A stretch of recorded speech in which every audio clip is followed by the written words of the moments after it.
If you think your personal credit is not good enough to get $50,000 to $100,000 in funding, you might be wrong. Plus, I'll show you a trick on how to use business credit cards to buy real estate legally. Today, we're covering how thin personal credit profiles can still get funding, why the backyard banks are way better than the national banks, and how you can use business credit cards to fund your real estate deals without using any of your personal cash. Let's dive in. Most people think that you need a really thick personal credit profile in order to get approved for business credit.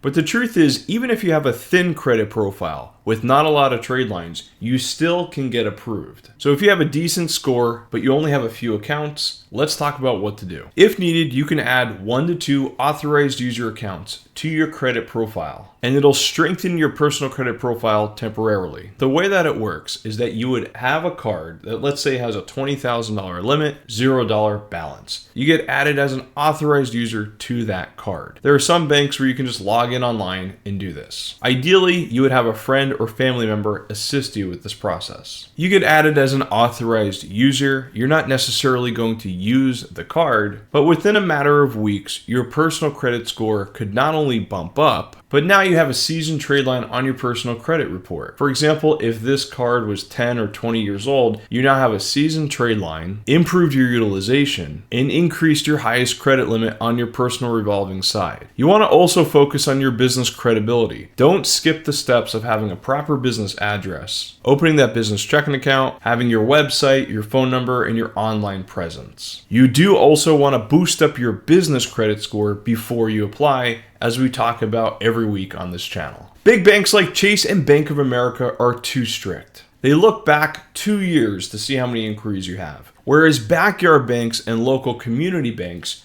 generally only look at the last 60 days. They're also less inquiry sensitive. Many backyard banks also let you project your revenue if they are startup friendly. So your action step for the week: go open a business checking account with a local backyard bank and start a healthy deposit relationship. Remember, real connections are going to beat those online applications every time. This is how people with new businesses or even thin credit profiles are getting approved for $50,000 to $100,000 in funding, all without showing tax returns. Did you know that you can invest in real estate with business credit cards? Now, this is a really cool concept that I've been doing, where you can buy real estate with no money out of pocket. It's essentially a combo technique where you're going to get a private or hard money lender to fund the majority of the deal, and they need you to come up with about 10% as your down payment. You don't have to come up with that as cash though. You can simply use, with a new LLC, open a business credit card. You can get up to $50,000 on that business credit card, and then use that as the down payment for the deal. There are services like Plastic that I've used, and they charge the business credit card up to 3%, which is a lot less expensive than a cash advance fee, by the way. And then they will ACH, wire, or mail a check to the title company of your choosing. The title company can handle your closing, provide title insurance, and now they have your money as a down payment. Now, this is a very important bonus tip where you can actually get paid to do deals.